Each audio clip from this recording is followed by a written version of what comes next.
Good afternoon, everyone. Um, I extend a very warm welcome to Honorable Minister, Health and Family Welfare, Dr. Harshvardhan ji, for taking time out for this interaction with the Coal India Limited team.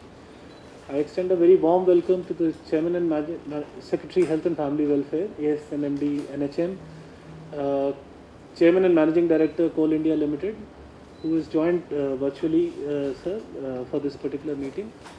Director Personnel and Planning from the Coal India. There is a Coal India team here also to represent the Coal India management. I also welcome Mr. Animesh Bharti, who is Economic Advisor at the Ministry of Coal. And the 8 institutions which are providing services of bone marrow transplant under the Thalassemia Bal Seva Yojana, they are also connected on a virtual basis. So I also extend a very warm welcome to all the representatives of these 8 hospital institutions.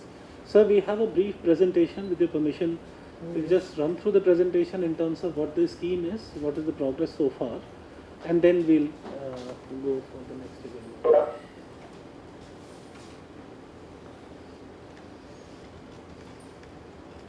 So in terms of the extent of the issue of thalassemia, blood disorders, or hemoglobinopathies as we commonly call them, they impose a dual burden, both in terms of the productivity of these people who are affected by hemoglobinopathies, and also a heavy financial burden on account of the recurring expenditure that is required for managing these disorders. As per the available statistics, around 12,000 to 15,000 babies are born every year with thalassemia major. This is a genetic disorder or an issue, sir. So therefore, our efforts under the National Health Mission through the state cells and district cells are to create awareness about genetic counseling so as to reduce this burden. There's a higher frequency observed in certain communities such as Sindhis, Punjabis, etc. And sickle cell disease, which is a part of this umbrella of hemoglobinopathies, is also geographically concentrated in some parts of the country, especially in MP, Gujarat, Maharashtra, Kerala, Telangana, AP, Tamil Nadu, and in the northern states, many of the EAG states. Next. So this particular initiative of Thalassemia Bal Seva Yojana was started in April 2017 as a part of the Coal India Limited's CSR initiative, wherein 6 hospitals were impaneled by the Coal India Limited to provide the services of bone marrow transplant for thalassemia patients. So the beneficiaries for this scheme are socio and economically weaker households. The financial support is provided to the extent of 10 lakh rupees to the hospitals or the expenditure incurred in a surgery, whichever is less. The applications are generally through the state and district blood cells, and applications are also received directly at the I request all else to please mute your mics. Thank you. Can you mute it from here?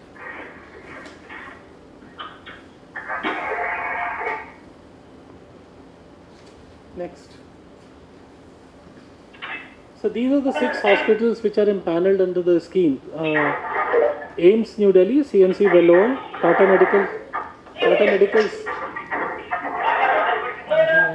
क्या problem है देखो तुम यहाँ से mute May I request all our colleagues who are joined online to kindly mute their mics. There is too much of background noise. Somebody is joining. Unshare करके देखो. Unshare करके देखो. सीएमडी क्या नाम है उनका CMD Shri Pramod Agrawal.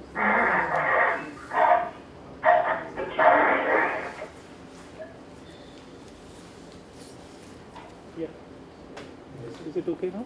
So, sir, there are 6 empaneled institutions.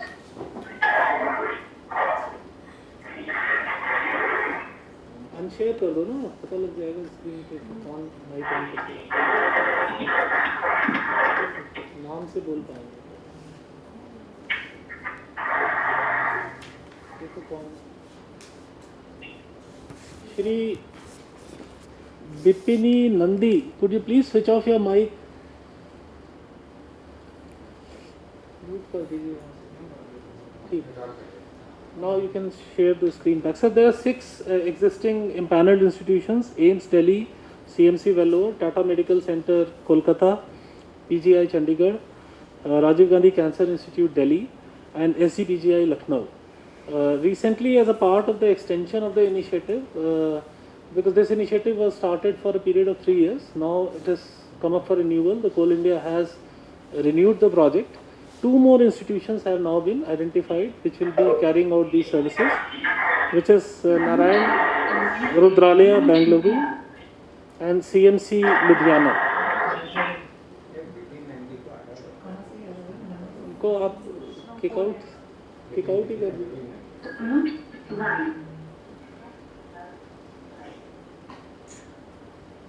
Yeah. So there is a screening committee which screens the beneficiaries for this surgery, sir, and then after approval the institutions provide the surgical intervention. Funds are provided by the Coal India directly to the institutions, and the utilization certificates etc. are sent by the institutions to the Coal India. Next. These are some of the eligibility conditions that we have kept in the scheme, sir. The beneficiary should be a resident of India. The patient should have transfusion dependent thalassemia which merits a transplant. The patient should also have a 100% HLA matched sibling minor. The age of the patient should not be more than 12 years because that's when the intervention is more successful. The family income should be less than 5 lakh rupees per annum. And some of the other technical criteria for selection of the beneficiaries. Next.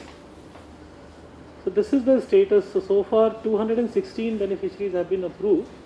166 transplants have been done under the scheme. 32 patients or 31 patients are in waiting list. This is a large proportion of these surgeries have actually been done by CMC Vellore and Rajiv Gandhi Cancer Institute Delhi, who conducted respectively 73 and 47 transplants, with a larger number waiting for the surgeries than in the other institutes. Next. So this was started initially with 3 hospitals, sir. It scaled up to 6. Now it is getting expanded to 8 hospitals with the addition of 2 more hospitals. We have not done any impact analysis so far, but all these families who were given these benefits, definitely it's been helpful for these 166 households, which would otherwise would have had to spend a large amount of money on getting this transplant. So as of now, these 8 institutions are mapped to cover the whole country, and the Coal India management as well as the ministry is open to further expanding the network of hospitals to provide these services. Another thing is, sir, that so far we were only providing bone marrow transplant under the initiative for thalassemics. Now we are also including aplastic anemia for an intervention. The Coal India has kindly agreed to expand the scope of the scheme to also cover aplastic anemia. We are in the process of finalizing our technical guidelines for that, and we hope to issue the guidelines very soon, so that the children with aplastic anemia also start getting these services. Next. So these are some of the snapshots of the beneficiaries' feedback about the scheme. Next. And that's it, sir. So this is about the scheme, sir. A short presentation. I would now request ASNMD NHM Vanna Gunani ji for address. Thank you, Vikas. Honorable Union Minister for Health and Family Welfare, respected Secretary Sir, our colleagues from Coal India Limited, my friend and batchmate Pramod, the entire team, your Director Planning, Mr. Srivastava, Mr. S.K. Singh, CSR lead, Shri Bhatti and Ms. Sindhu who are here, Mr. Bharti who's here from the ministry. I would like to just at the outset thank the entire Ministry of Coal and Coal India team, not only for being part of this such an important initiative, but for more recently agreeing to extend this service and also for agreeing to expand its ambit to cover aplastic anemia. And I think in some way you're like an exemplar for the CSR in terms of how you can make difference to the lives of especially poor people with these kind of disorders. And this has also provided us in some way a model for the new policy on rare diseases, so that as a ministry we are working on.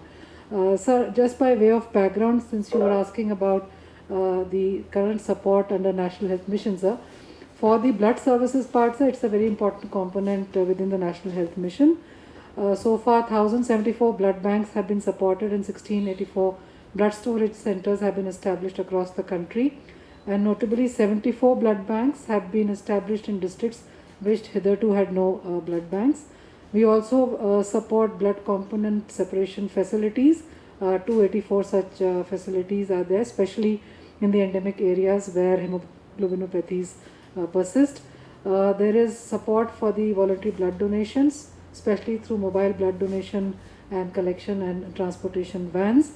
And sir, I'd like to also mention the leadership and your guidance in terms of COVID times when we had to make special efforts to keep the blood services going, especially for our persons with blood disorders. Not only did you write to the states, you personally led this movement on the voluntary blood donation. Guidelines were issued, you had reviewed it with all the states to make sure that the blood services get continued.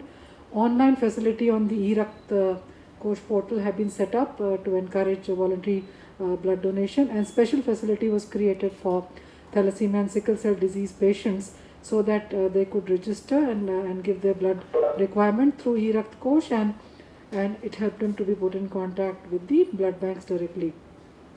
As far as hemoglobinopathies are concerned, we have specific policy and guidelines which has various elements from awareness generation to laboratory support to screening of pregnant women and establishment of prenatal diagnostic centers in medical colleges, and also support is provided for this through the National Health Mission and also for adequate therapy. Bone marrow transplant is something which is being a costly procedure. These kind of interventions from Coal India have been extremely supportive. So apart from Coal India, sir, I'd also like to acknowledge and thank the 6 institutes who are present with us today and who are part of this initiative. So this is briefly by way of the background of the work we are doing overall for the support of blood-related services and for thalassemia, especially from the NHM perspective. Thank you so much. Thank you, ma'am. I would now request Chairman and Managing Director, Coal India Limited, Shri Pramod Agrawal, for his address.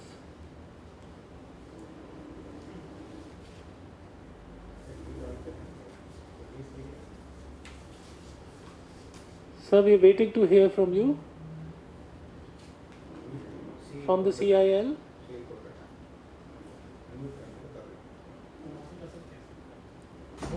He has to unmute. Sir, please unmute yourself and. Yeah, thanks. Okay, thank you. So you have to unmute yourself. We are not able to hear you. So.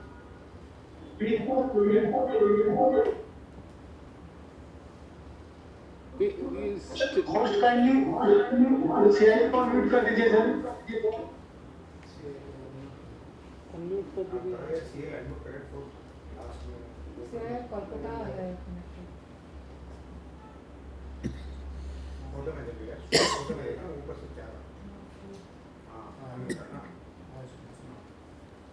Yes, you are unmuted, sir. Please now try. Yes. Okay, am I audible? Yes, Am I sir. audible now? Yes, sir. Okay. माननीय मंत्री जी, स्वास्थ्य और परिवार कल्याण विभाग, आदरणीय सचिव महोदय, मेरी मित्र और बैचमेट वंदना तथा मेरे साथी अधिकारीगण जो इस कार्यक्रम में उपस्थित हैं। सर, सर्वप्रथम मैं स्वास्थ्य मंत्रालय को अपनी तरफ से हार्दिक धन्यवाद देना चाहूँगा कि आपने हमारे द्वारा किए गए CSR में एक कार्य को मान्यता प्रदान की और कोल इंडिया को सम्मानित कर हमें अनुग्रहित किया है सर। इस प्रकार के प्रयास निश्चय ही हमें भविष्य में और भी कार्य लेने के लिए प्रेरित करेंगे और मैं अपनी टीम की तरफ से कहता हूं कि मेरी टीम पूरी तरह से प्रेरित हुई है और कि इस कार्य के लिए हमें सराहा गया। सर, 2017 में स्कीम शुरू हुई थी जिसमें कि 20 करोड़ रुपए का प्रावधान किया गया था। इसमें अब तक 145 ऑपरेशन हो चुके हैं, किंतु CIL ने एडवांस के तौर पर 19.5 करोड़ रुपए विभिन्न संस्थाओं में जमा कर दिया है और जैसा कि वंदना ने बताया कि अगले आने वाले कई वर्षों के लिए भी हम लोगों ने कमिट किया है कि और राशि का हम लोग व्यय करेंगे। थैलेसीमिया के साथ साथ सर प्लास्टिक एनीमिया पर भी हम लोग सहयोग देने के लिए तत्पर हैं और मुझे कहने में खुशी है कि हमारे बोर्ड ने भी इस कार्यक्रम को बहुत सराहा है और इसे पूरी तरह से अपना सहयोग प्रदान किया है। सर, CSR में कोल इंडिया जितना उनका नियंत्रण दायित्व है उससे आगे बढ़कर काफी अधिक राशि खर्च करता है। पिछले साल हम लोगों ने लगभग 588 करोड़ रुपए खर्च किए थे, जिसमें 160 करोड़ रुपए PM केयर्स में दिए थे और अन्य राज्यों को जिन राज्यों में हमारा कार्य क्षेत्र पड़ता है उसमें भी हम लोगों ने लगभग 90 करोड़ रुपए प्रदान किए थे। सर, इसके अतिरिक्त CIL के कर्मचारी और अधिकारीगण ने अपने वेतन से 61 करोड़ रुपए PM केयर्स में प्रदान किए थे सर, और इस प्रकार शायद किसी भी PSU द्वारा दी जाने वाली सर्वाधिक राशि कर्मचारियों और अधिकारियों ने कोल इंडिया के कर्मचारियों और अधिकारियों ने प्रदान की। सर, कोविड के दौरान हम लोगों ने आगे बढ़कर जितने भी प्रवासी मजदूर उस समय प्रभावित हो रहे थे उनमें खाना वितरित करने का एक बड़ा कार्यक्रम लिया और लगभग 3 लाख पैकेट्स खाना वितरित किया था सर। और जितने भी ट्रेन हमारे क्षेत्र से जा रही थी उनके सभी सवारियों को हम लोगों ने उस क्राइसिस के समय खाना प्रदान करने का एक बृहद कार्यक्रम लिया था। इसके अतिरिक्त लगभग 1200 बेड हम लोगों ने अपनी सुविधाओं के अतिरिक्त क्रिएट किए, जिनमें कि कोविड के पेशेंट्स को लगातार सुविधा प्रदान की जा रही है। रांची, धनबाद और रामगढ़ में विशेषकर उल्लेखनीय है क्योंकि झारखंड में इन जिलों में मुख्य कोविड केंद्र हमारे अस्पताल बन गए हैं सर। इसी प्रकार हम लोगों ने उड़ीसा में लगभग 500 बेड क्रिएट किए और छत्तीसगढ़ में भी सरगुजा तथा बिलासपुर में अतिरिक्त फैसिलिटी क्रिएट करने में पूरी तरह से सहयोग प्रदान किया है सर। हम अनुग्रहित हैं सर कि इस प्रभावी और पुनित कार्य में आप लोगों ने हमें सहयोग प्रदान करने का मौका दिया। हम अनुग्रहित हैं सर मंत्रालय के सभी कर्मचारियों और अधिकारियों को, विशेषकर जो टीम इसमें भाग ले रही थी, जिन्होंने हमें इस कार्य के लिए प्रेरित किया और लगातार फॉलो अप करके कार्य को ठीक से संपादित करने में सहयोग प्रदान किया। इस अवसर पर मैं अपनी टीम की भी प्रशंसा करना चाहूंगा, जिन्होंने इस कार्य में किसी प्रकार की ढिलाई नहीं बरती और लगातार प्रयास कर सभी आवश्यकताओं को पूर्ण करने का प्रयास किया है सर। CSR में जो राशि हमारी व्यय होती है, अधिकांश नियम से हम लोगों को उसी कार्य क्षेत्र उन्हीं राज्यों में व्यय करना है जिनमें हमारे कार्य क्षेत्र पड़ते हैं, और ये 7 राज्य हैं सर। लेकिन इसके अतिरिक्त भी कोल इंडिया को यह अधिकार है कि कुछ राशि वो अन्य राज्यों में खर्च कर सकती है। तो इस प्रकार यदि इन 7 राज्यों में कोई भी विशेष योजना हेल्थ विभाग की आएगी तो उसके लिए हम भविष्य में भी पूरी तरह से सहयोग प्रदान करने के लिए तत्पर हैं। अंत में पुनः आप सबका धन्यवाद कि इस पुनित और प्रभावी कार्यक्रम में आप लोगों ने हमें सहभागिता देने का अवसर प्रदान किया। धन्यवाद सर। बहुत बहुत धन्यवाद sir. Now I request secretary health and family welfare for his remarks. माननीय मंत्री, स्वास्थ्य एवं परिवार कल्याण मंत्रालय, भारत सरकार, कोल इंडिया लिमिटेड के चेयरमैन और मैनेजिंग डायरेक्टर, यहाँ इस कमरे में मौजूद स्वास्थ्य मंत्रालय के मेरे सहयोगीगण, कोल मंत्रालय के सहयोगीगण, जो विभिन्न संस्थान इस इंटरवेंशन में जुड़े हुए हैं, हेल्थ केयर इंस्टीट्यूशंस, वहाँ से जो लोग सम्मिलित हो रहे हैं, वे सब। सर, ये बहुत महत्वपूर्ण अवसर इसलिए भी हो जाता है कि अगस्त 2017 में जब कोल इंडिया ने ये कार्य शुरू किया मंत्रालय के मार्ग निर्देशन में, तो उस समय भी और आज भी ये एक ऐसा क्षेत्र है थैलेसीमिया का और सिकल सेल एनीमिया का और एप्लास्टिक एनीमिया का, जिसमें अभी भी बहुत कुछ हो सकता है। तो उस समय तो और भी बहुत कम हो रहा था। तो ये बहुत बड़ा प्रयास है और ये दिखाता है कि कैसे जो कॉरपोरेट सोशल रिस्पॉन्सिबिलिटी के तहत विभिन्न कमर्शियल एंटिटीज़ कार्य करती हैं, उससे कैसे एक बहुत बड़ा पब्लिक हेल्थ इंटरवेंशन किया जा सकता है। इस इंटरवेंशन को सर समझने के लिए ये भी आवश्यक होगा कि हम इसे बड़े परिप्रेक्ष्य में देखें कि मंत्रालय इस क्षेत्र में अभी तक क्या कर रहा था। जैसा कि मेरे सहयोगियों ने एएस और एमडी वंदना ने और जो जॉइंट सेक्रेटरी हैं विकासशील, उन्होंने बताया कि सबसे पहले एक बड़ी कॉम्प्रिहेंसिव गाइडलाइन मंत्रालय ने डेवलप की जो कि हीमोग्लोबिनोपैथीज पे थी, और अब एक नई गाइडलाइन पे विचार हो रहा है जो एप्लास्टिक एनीमिया पर है, और शीघ्र ही उसको भी हम आपके समक्ष प्रस्तुत करेंगे।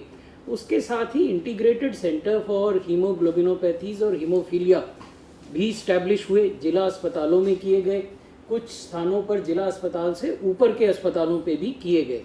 और इनकी स्थापना से फ़ायदा ये हुआ कि ब्लड ट्रांसफ्यूजन और जिन दवाओं की आवश्यकता थी वो एक अब एयरमार्क जगह पर उपलब्ध होने लग गई हैं।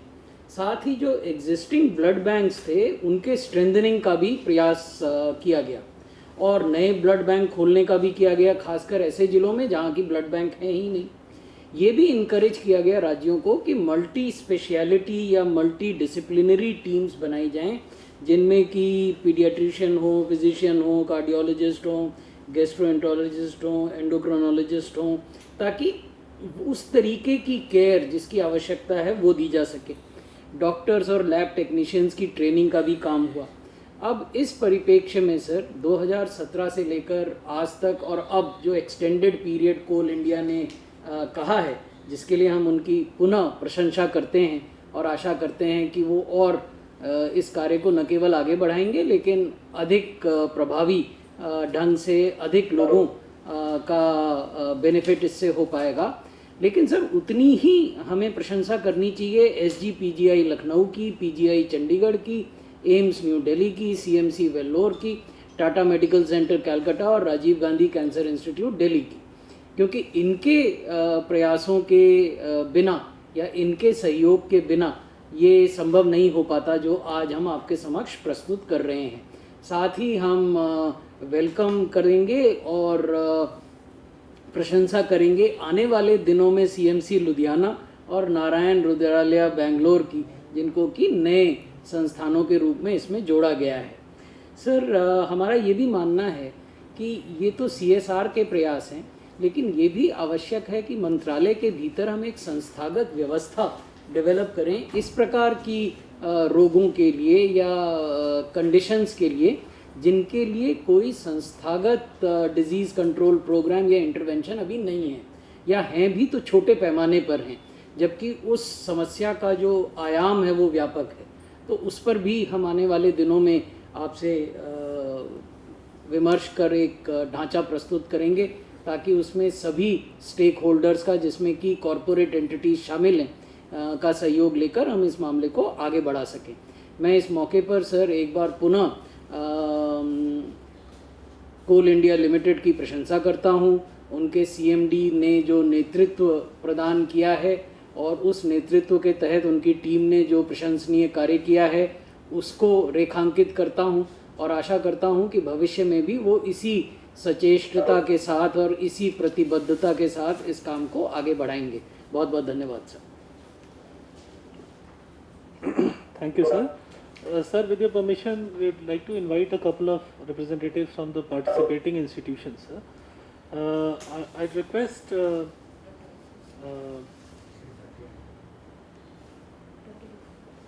I request Dr. Vikram Matthews from CMC Value Vellore for his remarks, and if you have any experience to share or any suggestion, please.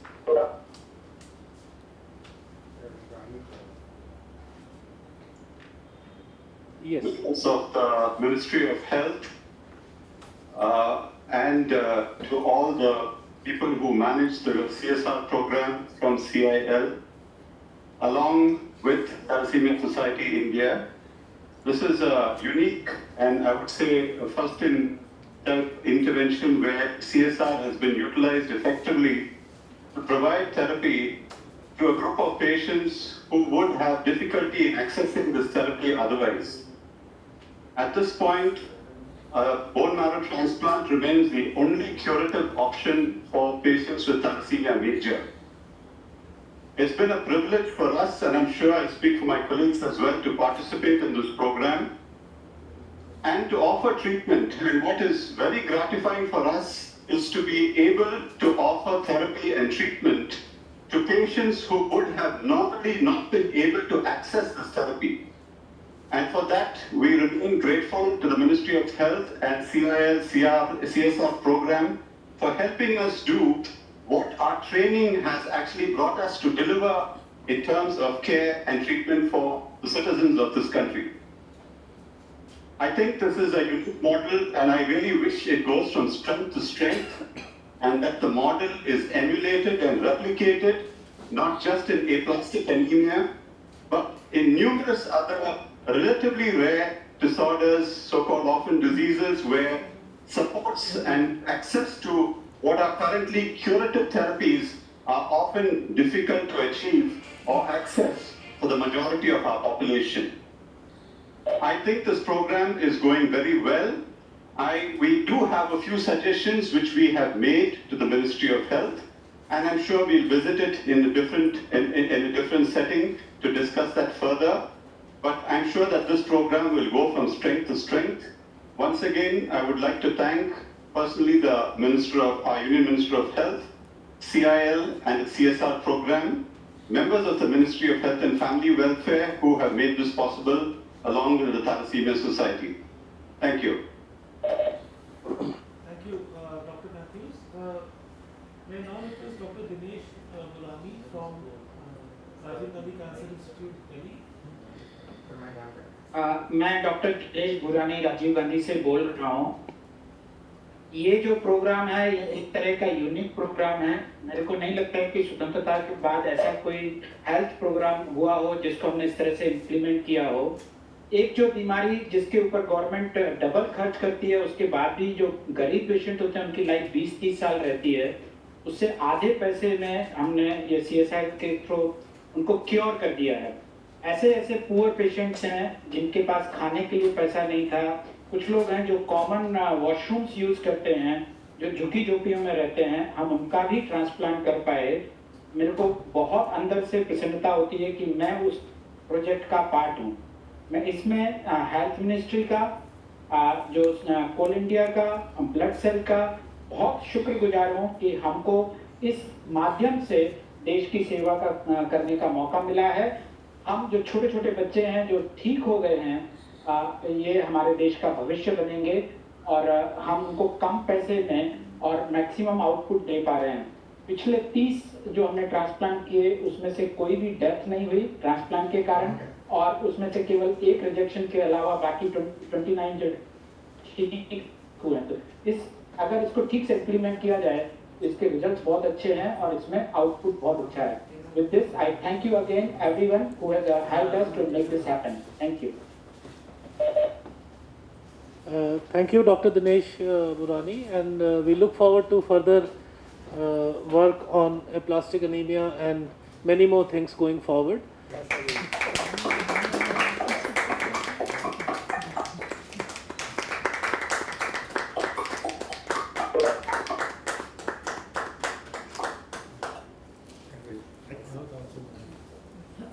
Thank you so much, sir. I now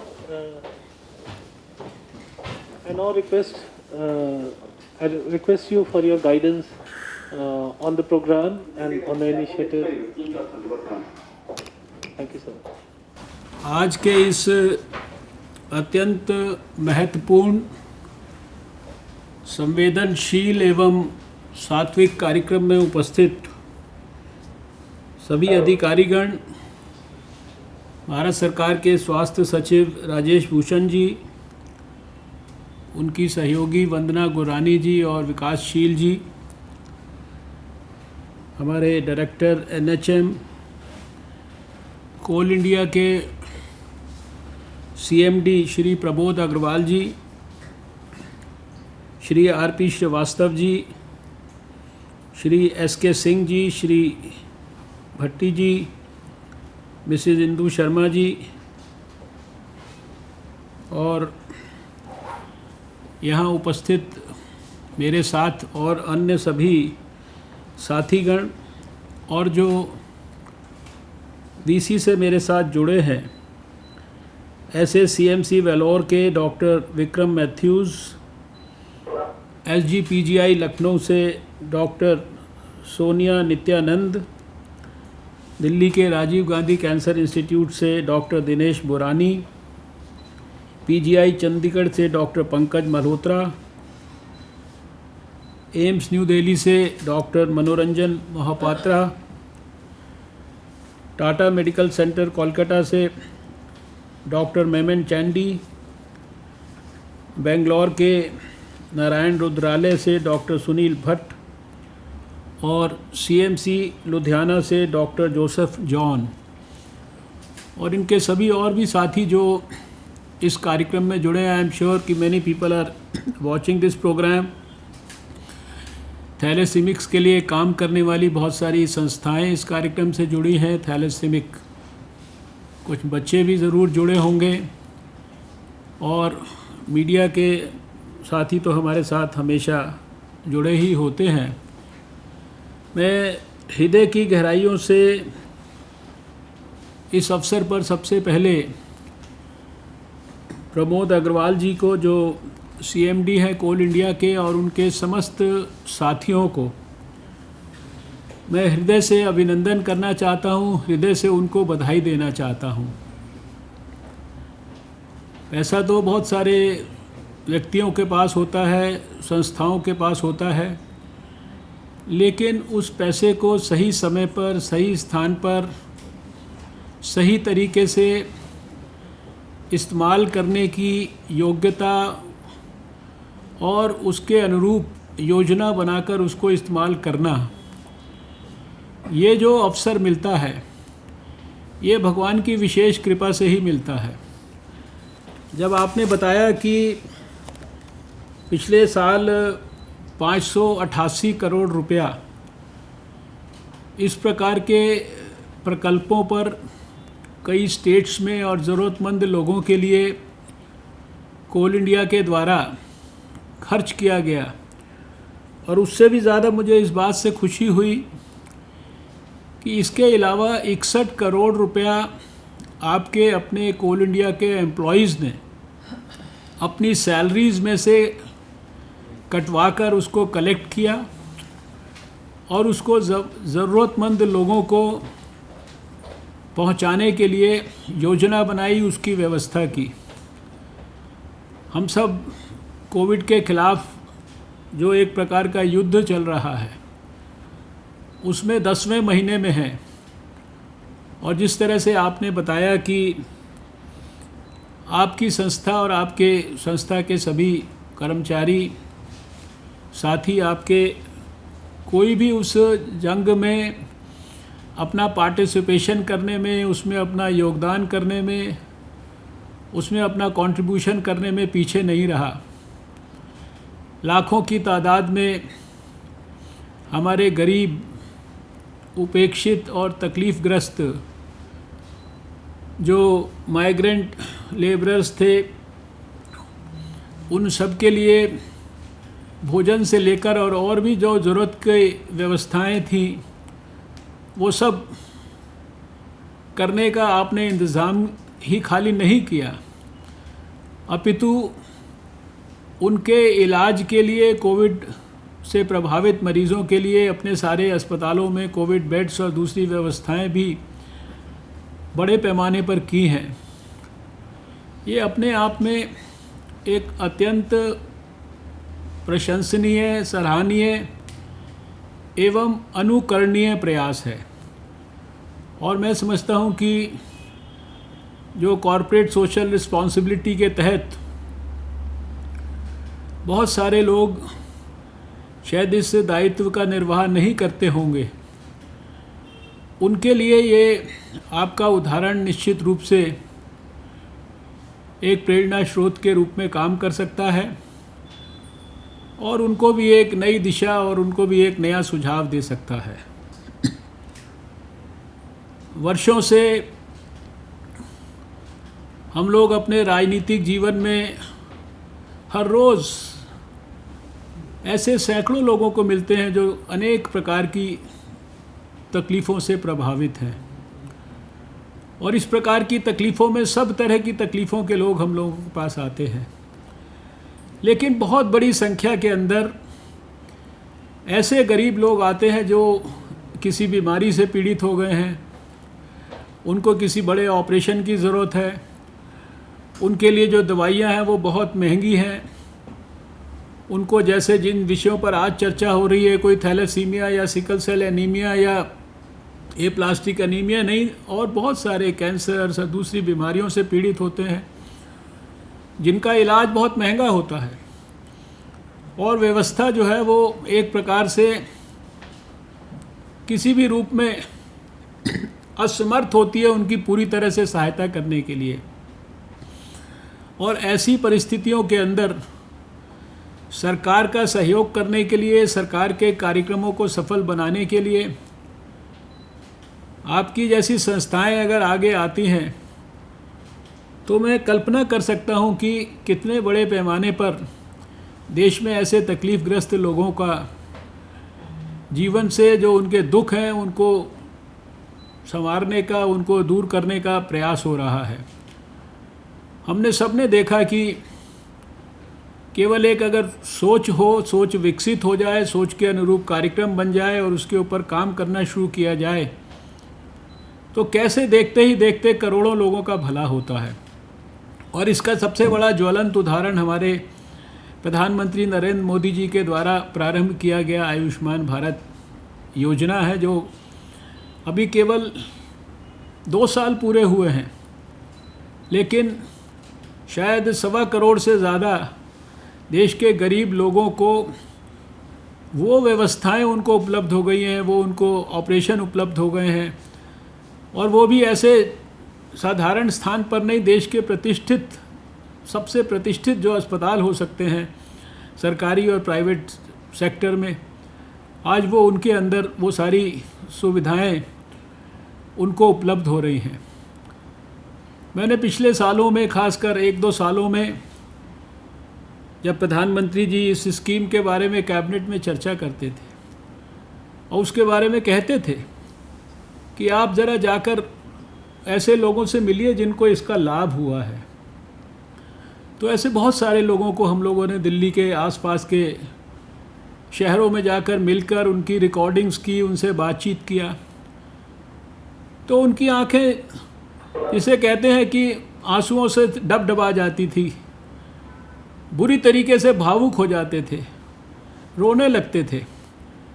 और वो उनको जो एक इलाज के लिए, जो जिस इलाज को करने के लिए वो कई बार सोचते थे कि शायद हमको अपना मकान बेचना पड़ेगा, अपनी ज़मीन जायदाद बेचनी पड़ेगी, पता नहीं क्या क्या गिरवी रखना पड़ेगा, अपने बैंक के खाते, अपनी एफडी जो है उसको समाप्त करना पड़ेगा। उन लोगों को मैंने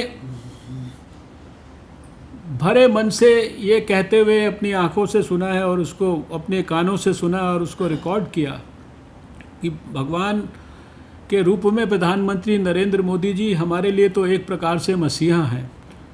अगर ये स्कीम ना होती तो शायद हमको ये लाभ नहीं मिल सकता। और अभी जो डॉक्टर दिनेश बुरानी साहब ने अपने भाव व्यक्त किए कि किस प्रकार का उनको इस प्रकार के मरीज़ों को सहायता करके, उनका ऑपरेशन करके जो उनको आनंद की और सुख की अनुभूति हो रही है, मुझे उसी प्रकार के सुख की और आनंद की अनुभूति इस कार्यक्रम के अंदर भाग लेकर हो रही है। क्योंकि मैंने भी अपने सार्वजनिक जीवन में ऐसे बहुत सारे मरीजों को अपने पब्लिक दरबार में एक प्रकार से, जिसको रोज़ सवेरे पब्लिक से मिलने का कार्यक्रम होता है, उसमें देखा है कि ऐसे लोग आते हैं, कहते हैं हमारे को डॉक्टर ने बताया है कि बोन मैरो का ट्रांसप्लांट हो सकता है, उससे मेरे बच्चे की जान बच सकती है, इसका कोई और इलाज नहीं है। हम सब जानते हैं कि थैलेसीमिया जो है या सिकल सेल एनीमिया वगैरह है, इनके लिए लगातार या तो ब्लड ट्रांसफ्यूजन ज़िंदगी भर चलता है या फिर किलेशन की थेरेपी होती है। लेकिन अगर कोई एक प्रॉपर उनको डोनर उपलब्ध हो जाता है परिवार के अंदर, तो उसके बोन मैरो ट्रांसप्लांट से एक प्रकार से उनका जीवन जो है वो बाकी लोगों की तरह एकदम साधारण, जैसे बाकी लोग अपने जीवन को एंजॉय करते हैं वो कर सकते हैं, वो परिस्थिति होती है। तो ये जो 166 लोगों का इस स्कीम में बोन मैरो ट्रांसप्लांट हुआ है, और वो भी उनके व्यक्तिगत जीवन में किसी प्रकार का उनको कष्ट दिए बगैर हुआ है, ये कितना बड़ा उपकार का काम है, कितनी बड़ी ये सेवा है। इसकी कल्पना करना केवल वही लोग कर सकते हैं जिन्होंने इन लोगों को नज़दीक से देखा है, इनके दुख को समझा है, इनकी तकलीफ़ को अपनी आँखों से देखा है। हम सब जानते हैं कि ये बीमारी ऐसी है कि ये बच्चे का दोष नहीं है कि उसको ये तकलीफ़ हो गई, उसके माँ बाप का भी दोष नहीं है, क्योंकि उसको पता ही नहीं था कि वो किसी एक पर्टिकुलर बीमारी का कैरियर हो सकता है। और ये कोई साधारण नहीं है। हमने जो देखा कि बीटा थैलेसीमिया के 2.9 to 4.6% तक कैरियर्स हो सकते हैं। सिकल सेल एनीमिया के ट्राइबल एरियाज़ में 5 से 40% तक हमारी जो पॉपुलेशन है उसमें कैरियर हो सकता है। और जो दूसरे हेमोग्लोबिन वेरिएंट्स हैं HB जैसे, उनके 3 से 50% तक जो है उसके अंदर कैरियर हो सकता है। यानी कि बीमारी की अगर सही समय पर हमने काउंसलिंग की सुविधाएं, स्क्रीनिंग की सुविधाएं देश में नहीं क्रिएट की हैं, तो कितना बड़ा रिस्क जो है, और ख़ासकर जिन प्रदेशों में बताया गया, जिन पर्टिकुलर जिसे कहते हैं पर्टिकुलर कम्युनिटीज़ के अंदर बताया गया, तो जहाँ एक तरफ हम लोग इस बात के लिए प्रयास कर रहे हैं कि उनके जो एक्सट्रीम इलाज है, जो बेस्ट पॉसिबल इलाज है, बोन मैरो ट्रांसप्लांट करने का जो विषय है, जिसके लिए अभी कहा गया कि थैलेसीमिया और सिकल सेल एनीमिया ही खाली नहीं, अब ये एप्लास्टिक एनीमिया या आने वाले समय में हम बहुत सारे लिम्फेटिक ल्यूकीमियाज और इन सब के बारे में भी जो है विचार कर सकते हैं। ये जो विषय है, जहाँ एक तरफ इसको हर तरीके से सपोर्ट करने की ज़रूरत है, उसके साथ साथ बड़े पैमाने पर देश के अंदर इसकी स्क्रीनिंग का जो कार्यक्रम है, इसके लिए काउंसलिंग का जो कार्यक्रम है, और काउंसलिंग के अंदर जो है स्क्रीनिंग और ये टेस्ट, और ख़ासकर उसको यंगर एज ग्रुप के अंदर कॉलेजेस में, स्कूल्स में हमारी सरकार इसको योजनाबद्ध तरीके से एक आंदोलन के रूप में विकसित करने का प्रयास कर रही है। अभी पिछले दिनों ये तो जहाँ एक तरफ अभी वंदना जी ने और सेक्रेटरी साहब ने बताया कि कैसी आने वाले समय के लिए भी योजनाएं हैं, कैसे डिस्ट्रिक्ट लेवल तक थैलेसीमिया के और दूसरे इलाज के लिए सारी एक इतनी डिटेल्ड गाइडलाइन, तो सिर्फ एक बीमारी के बारे में इतनी मोटी पुस्तक है जो कि सारे देश को जो है सर्कुलेट की गई है, और उसके आधार पर सारे देश में ये व्यवस्था की गई है कि जो इस तरह के प्रभावित लोग हैं उनके लिए जो जो कुछ करना है। रेड क्रॉस के माध्यम से पिछले दिनों मुझे स्वयं एक कार्यक्रम के अंदर जाकर दिल्ली के अंदर जो एक बड़ा स्क्रीनिंग का सेंटर, ये काउंसलिंग की सुविधाओं के लिए, और इसी तरीके से जो हमारे एक ऐप के माध्यम से किसी को भी ब्लड की ज़रूरत है, सिर्फ ऐप पे वो अपना मैसेज दे तो उसके लिए 4 बॉटल्स जो है ब्लड जो है रेड क्रॉस के अंदर सुरक्षित कर दिया जाता है अगले 12 घंटे के लिए। क्योंकि इन बच्चों के लिए जो प्रभावित हो चुके हैं, जो बॉर्न हो चुके हैं, उनके जीवन को बाकी सब बच्चों के जैसा नॉर्मल बनाने के लिए सब प्रकार की सुविधाएं उपलब्ध कराना, उनको परमानेंट ट्रीटमेंट देना, और जो बच्चे पैदा नहीं हुए हैं उनके लिए कम से कम हम सारे पेरेंट्स को समय रहते उनको शिक्षित करें, उनकी टेस्टिंग करें, उनको जानकारी दें, क्योंकि ये ऐसी चीज़ है जिसको कि समय पे अगर हमने स्क्रीनिंग करा और गाइडेंस ठीक दिया तो इसका प्रिवेंशन, पुरानी कहावत है prevention is better than cure. इसलिए आज हमारे लिए बहुत सबके लिए खुशी का दिन है। इस स्कीम में जो भी कुछ हो रहा है, मुझे लगता है जैसा अभी सेक्रेटरी साहब ने भी कहा, और जितना भी ज़्यादा किया जा सके वो कम है, और हमें उसी भाव से इन बच्चों के लिए सबको मिलकर काम करना चाहिए। और प्रमोद अग्रवाल जी, आपके लिए और आपके संस्था के लोगों के लिए हम जितना भी आपके तारीफ़ में या आपके लिए अभिनंदन में शब्द कहें वो कम है। मुझे पूरा विश्वास है कि जिस प्रकार का आपका भाव है, आने वाले सालों में, अभी आपने भविष्य के लिए भी इस योजना को कोल इंडिया के माध्यम से आगे हेल्प करने के लिए आश्वासन दिया है। कम से कम 2022 तक, जब भारत में प्रधानमंत्री जी एक न्यू इंडिया डिलीवर करना चाहते हैं, और मैं समझता हूँ वो न्यू इंडिया ऐसा होना चाहिए जिसके अंदर हम बड़े गर्व के साथ कह सकें कि हमने हर थैलेसीमिक बच्चे की, हर सिकल सेल एनीमिया के बच्चे के लिए देश में पर्याप्त प्रिवेंशन का भी और क्योर का भी, दोनों के हमने पर्याप्त इंतज़ाम किए हैं। तो आने वाले समय में और भी ऐसे कार्यक्रम जिनमें कि कोल इंडिया जैसी संस्थाओं के माध्यम से हम ऐसे बच्चों की या ऐसे बीमारी से पीड़ित लोगों की और सहायता कर सकते हैं, हम निश्चित रूप से आपका और ज़्यादा सहयोग लेंगे। और इस अवसर पर मैं आपके जैसी और संस्थाओं से, चाहे वो सरकारी हों चाहे वो गैर सरकारी हों, सबसे मैं अपील करना चाहता हूं कि अपनी कॉर्पोरेट सोशल रिस्पॉन्सिबिलिटी तो एक टेक्निकल और एक लीगल एक शब्द है और एक लीगल परिभाषा है कि इतना हमको करना है, इसके लिए उतना कुछ सोचने की ज़रूरत नहीं है। मैं समझता हूं कि ये तो ईश्वरीय कार्य है और जिसको करने का मौका मिलता है उसको विशेष ईश्वर का आशीर्वाद प्राप्त होता है, उसी भाव से इसको करना चाहिए। मैं इस अवसर पर देश के सभी थैलेसीमिक बच्चों को, सिकल सेल एनीमिया और इस प्रकार के जो डिसऑर्डर्स हैं, हीमोग्लोबिनोपैथीज़ जिनको हम बोलते हैं, इन सबको मैं आश्वासन देना चाहता हूं कि नरेंद्र मोदी जी के नेतृत्व में हमारी भारत सरकार का स्वास्थ्य मंत्रालय और इसके साथ साथ हमारी और ज़्यादा सहयोगी हमारी सरकार के दूसरे संबंधित विभाग और सभी संबंधित लोगों के साथ हम आपको आश्वासन देते हैं कि जो कुछ भी बेस्ट पॉसिबल आप सबके लिए किया जा सकता है उसको करने में सरकार किसी भी किस्म की कोई कोताही नहीं करेगी, कोई चूक नहीं होगी। और मैं विशेष रूप से सभी अपने जो बड़े बड़े अस्पताल हैं, इनमें से अधिकांश अस्पतालों को तो मैंने व्यक्तिगत तौर पर विज़िट भी किया है, चाहे वो CMC वेलोर हो, चाहे वो PGI हो, चाहे वो लखनऊ का अस्पताल, सभी जगह पे अधिकांश स्थानों को मैंने खुद देखा है कि वहाँ स्टेट ऑफ द आर्ट इस प्रकार की फैसिलिटीज़ हैं। बहुत ही कंपैशनेट और करुणा के भाव से वहाँ पर डॉक्टर लोग काम करते हैं। आप सब लोगों को इस पवित्र काम से जुड़ने का मौका मिला है।